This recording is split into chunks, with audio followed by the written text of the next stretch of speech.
The Vicar General of the Diocese of Rome has tested positive for COVID-19. Cardinal Angelo De Donatis is hospitalized and reportedly is in good condition.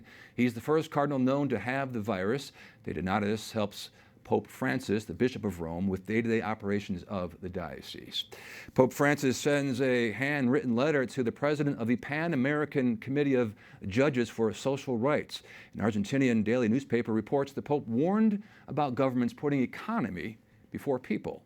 The Holy Father wrote, quote, "This is important because we all know that defending people is an economic disaster. It would be sad to opt for the opposite, which would lead to the death of many people. Something like a viral genocide." Father Cristian Mendoza, professor of Catholic social doctrine at the Pontifical University of the Holy Cross, more commonly known as Santa Croce, joins us from Rome on Skype. Father, good to see you. Thank you very much for joining us. Thank you very much, Owen. It's my pleasure to be with you today. We are seeing, of course, many governments around the world, ours included here in the U.S., you're trying to juggle the economy, health care. People are sitting home. They want to get back to work, Father, but of course, lives are more important than jobs, and it's a very complicated situation. Is Pope Francis worried about this? Obviously he is, but what are his thoughts on this? Pope Francis has recently told that he is very happy with the governments taking big measures to assure the health of people. It would be a temptation to say, listen, someone who is very old is not going to live more years, and economically it's better just to let the virus spread and not doing anything, because stopping the economy is a great deal here in Italy and also in America. But now, the Catholic social doctrine, the Church, has always told us that humanity of a society is measured by the way in which to take care of old people, of sick people, and of infants. So what is happening here is that society and the governments are taking care of what is more essential, that is life, that is human life. That's why the Pope is praising them. Pope Francis also warned about what will follow the pandemic. What could be some of the repercussions, Father?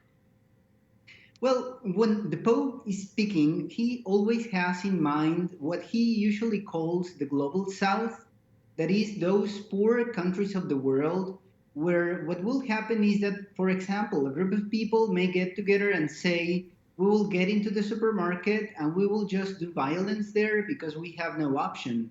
In wealthy countries like America, like also here in Italy, the government is saying, don't worry, you will be protected by us. In many other countries, this is not the situation. A different subject here, Father. This is heartbreaking. Masses closed to the public. People can't, they have to stay home. Here at EWTN, we are offering, obviously, people the opportunity to watch Mass on TV, and it's a beautiful thing, and we're very proud to be able to help people. But, people want to get back to church, the physical church, right? What could be a solution for dioceses struggling to support themselves financially? If people aren't going to church, they're not putting money into the basket. Yeah, this is a big challenge for the Catholic Church, not only in America or in other countries where they are supported by what people gives them. Think about the Holy See. Here, the Vatican is mainly supported by the Vatican museums. They're closed, and they've been closed for 2 months already and will be closed in the future. But what is interesting here is the Church is going forth thanks to the generosity of many people. Now, with this situation, what we are experiencing is like a big train that stops. And so people are saying, what's happening? And they're trying to look at the window and understanding where are we going to go. This happens in society, this happens with the economy, and it's happening also with the Church. It's a moment to think about others. This is a big opportunity for reflection.